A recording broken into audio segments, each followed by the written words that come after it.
Hello there, welcome to the channel.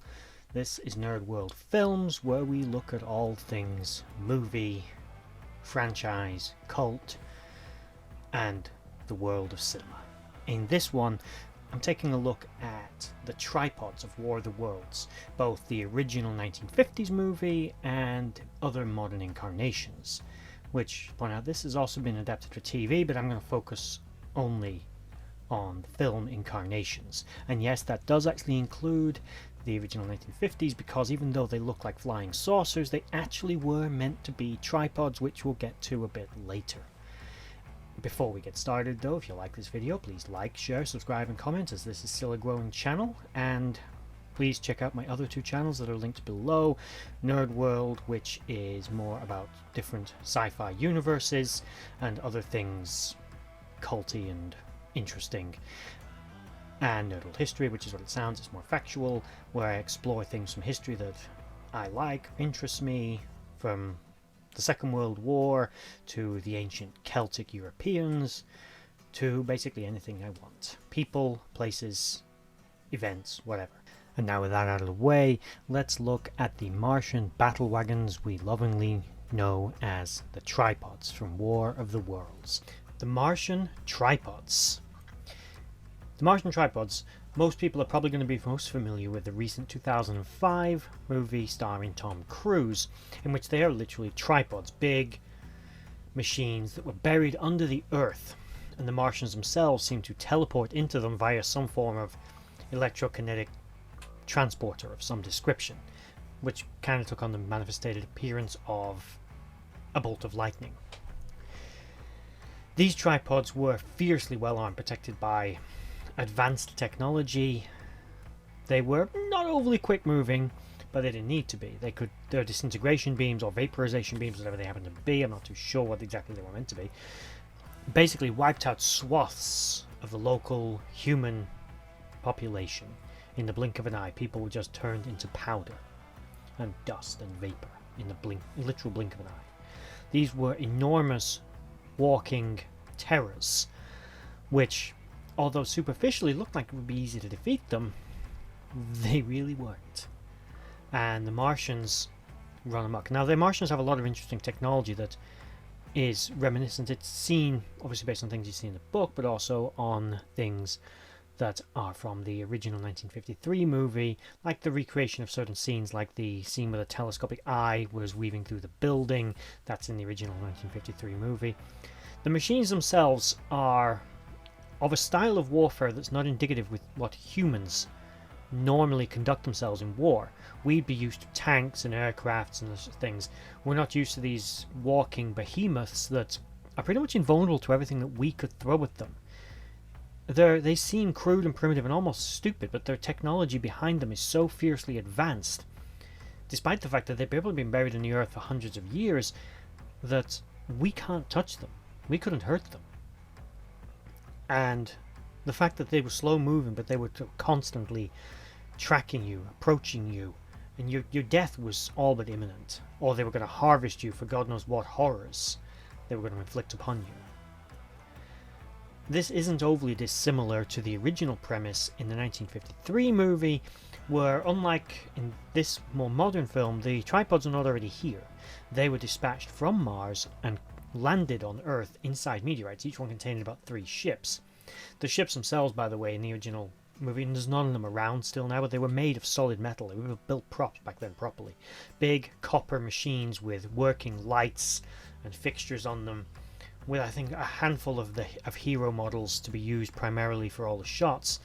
And that film was a special effects extravaganza for the 1950s. It was all colour, which back then was extremely expensive, and it used a lot of special effects, matte paintings, things superimposed over something else. The fact that you had energy weapons being discharged, all kinds of special effects, which for a film that also happened to have a fantastic, not only fantastic visuals, but a fantastic script, well acted. I mean, it's a bit of its time, but whatever, we're not talking about that.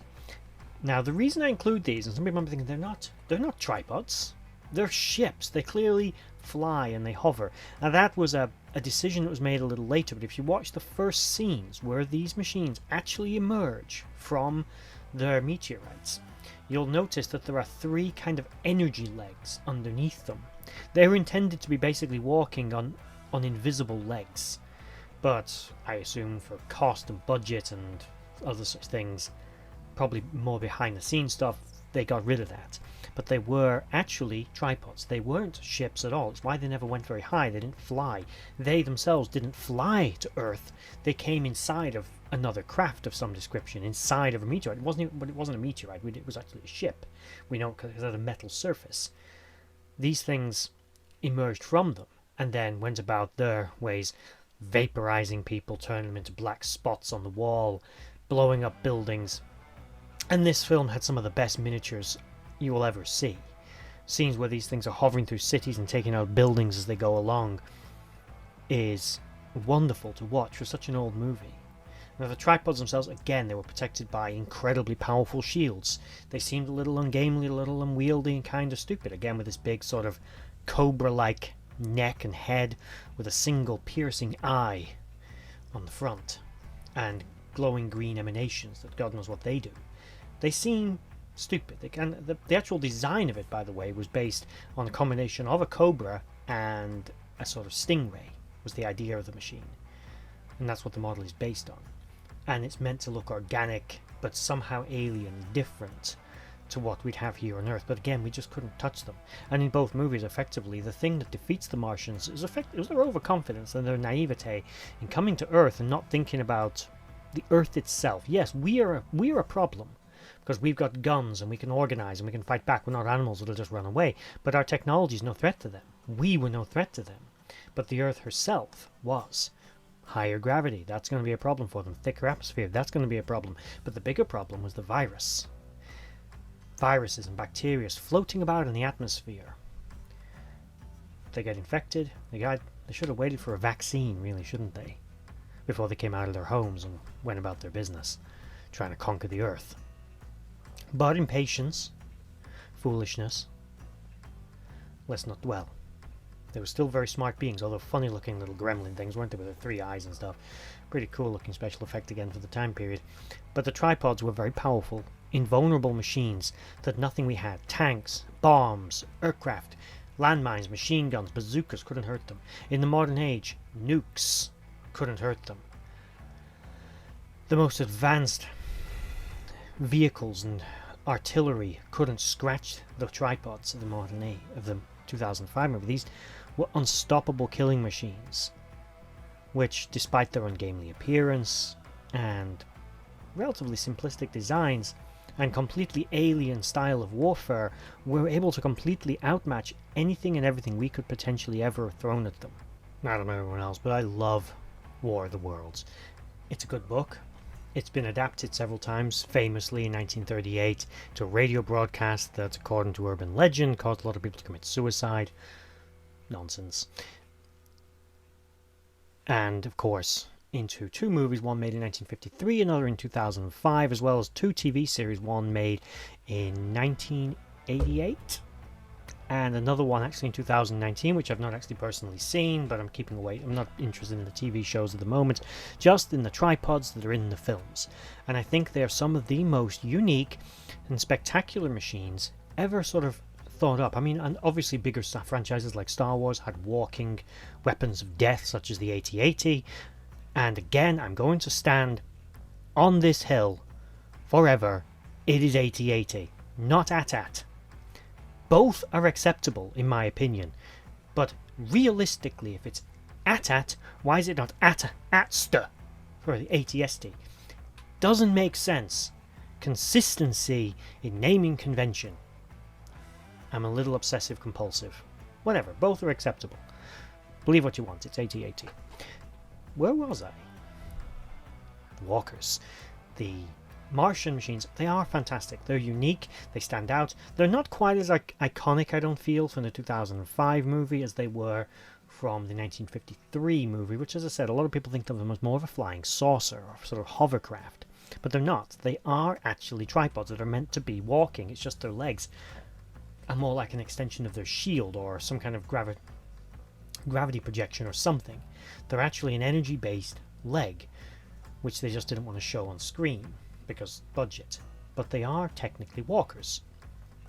Because that's established canon. They never retconned it, they never went back and changed it in those early scenes, so they are walkers, they are tripods, and they have 3 legs, so therefore tripod. Anyway, I do think, as I said, they are very distinctive and unique weapons of war in the movie universes that stand out and are very unique to this franchise. And they might be a product of 19th century invention, but even in the 21st century we still managed to make a successful movie using them, and it was enjoyable and entertaining, even with Tom Cruise spoiling it. So there we have it, the walkers, the tripods of Mars. Fairly ungainly, unwieldy, kinda dumb, but incredibly powerful and undefeated. We never destroyed them. We didn't battle these things and win. They died from a cold. It was the people inside the ships that were the weakness. The actual craft themselves, immensely powerful and fantastic machines. And that's sort of my 2 cents on them. I like them. I love those machines. I love those films, particularly the 1953 one, which I rewatched very recently as I got the special edition on DVD that I've had for many years. A few weeks ago I tried to force my girlfriend to watch it. She wasn't interested. She fell asleep, but I was enthralled. I loved it. I loved that film. And I really love the design of the alien tripods that are in that film. I think they're unique and distinctive, and they've never really been replicated in that form in any other media. No other TV series or movie has really created an antagonist vessel that's which is so distinctive and aesthetically pleasing. Don't get me wrong, there are plenty that are, I'm not saying there aren't, but in the context of this style of war, alien invasion, a lot of the times it's generic sci-fi. These things are distinctive. There's nothing been like them since. Not to mention the story is fairly timeless. Well, that's the end of that. If you like this video, please like, share, subscribe, comment down below. Tell me what you think about them. Do you like the book? Do you hate the movies? Do you like the movies, never read the book? Give me your opinions. And tell me any other war machines of sci-fi movies, which are things that you might be covering next. I may actually do the AT-80 now that I started thinking about it. But I'm going to go now. So, bye-bye. See you in the next video.